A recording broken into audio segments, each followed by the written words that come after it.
inmensa tristeza, mientras que tú vives en medio de halagos, corazón de piedra. Recuerda que ambos fuimos pobres cuando nuestras almas... Bienvenidos. El día de hoy les hablaremos de un tema de gran relevancia en nuestra historia peruana, el movimiento campesino de 1930 a 1968. A continuación, cada una de nosotras expondrá una parte de la investigación.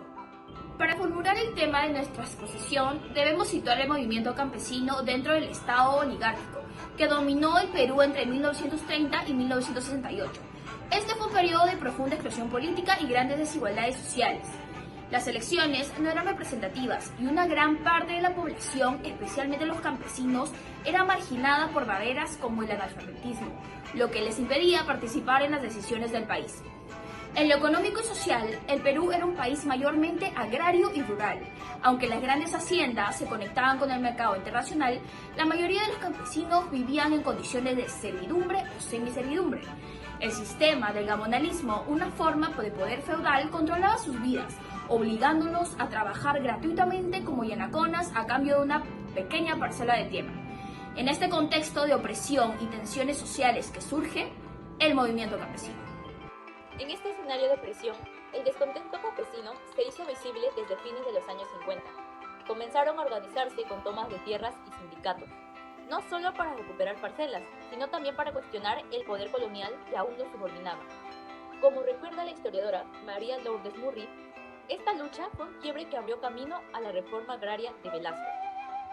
La voz de los propios campesinos refleja ese espíritu. En 1969, Hugo Blanco escribió a José María Arguedas escribiendo la dignidad de marchar por justo, cuando los jóvenes indígenas hicieron retroceder a los poderosos. Este testimonio muestra que no solo buscaban tierras, sino también respeto y reconocimiento social. En esta oportunidad, nuestra fuente principal es un fragmento de cartas entre Hugo Blanco y Arguedas que viene cargada de características, ya que Blanco comienza señalando su descontento por la vergüenza que siente Arguedas al escribir en quechua. Acto seguido manifiesta su repudio al castellano impuesto por los gamonales, contrastándolo con la calidez y la amabilidad de los quechohablantes en su forma de comunicarse.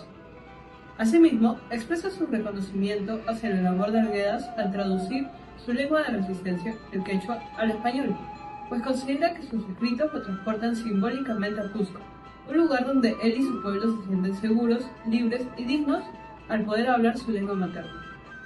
Finalmente, Blanco subraya que los sectores dominantes temen escucharlo protestar en quechua, lo cual refuerza su convicción en la causa que defiende y reafirma el valor del idioma como herramienta de resistencia cultural y política.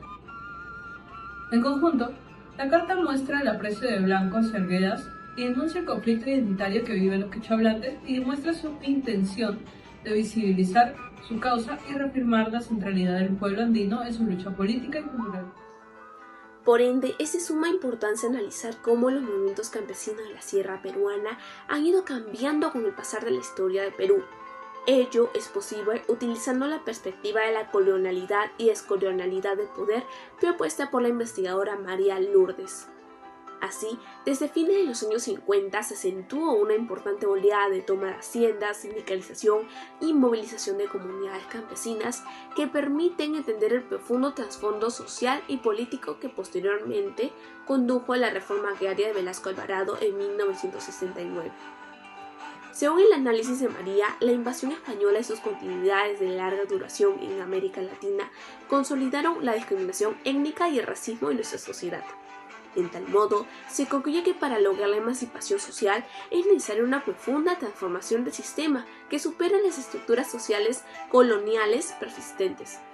A partir de ello, los movimientos campesinos significaron un llamado urgente a cuestionar y desafiar el abuso y maltrato histórico ejercido por hacendados y gamonales contra indígenas y arrendiles. En tal sentido, podemos hablar a mayor profundidad sobre el movimiento campesino en el Valle de la Convención.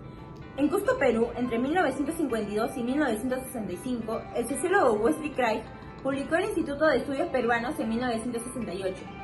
Este texto analiza cómo los campesinos se organizaron para enfrentar la explotación de los hacendados y el abandono del Estado, en un contexto de lucha por la tierra y justicia social. Craig describe cómo los sindicatos campesinos surgieron como respuestas a la violencia estructural y destaca el papel de líderes como Hugo Blanco.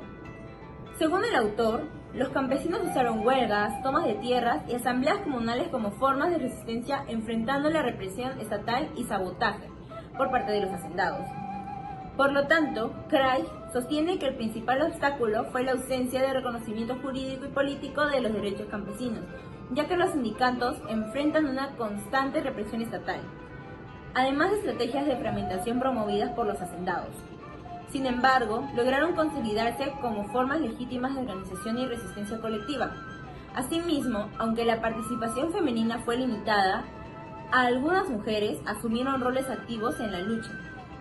Finalmente, el estudio evidencia cómo los campesinos construyeron poder colectivo frente a un sistema excluyente.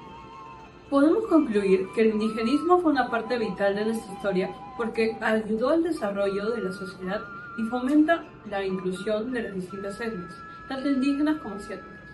Y la labor de distintos autores de renombre, como lo son Blanco, Arguedas o Vallejo, ha cooperado para esta causa.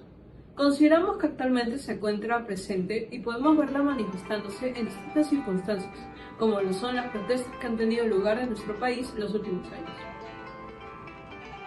El movimiento campesino en el Perú entre 1930 y 1968 no fue solamente una lucha por la tierra, sino una confrontación contra la herencia colonial y las estructuras de poder que mantenían a los campesinos en la exclusión.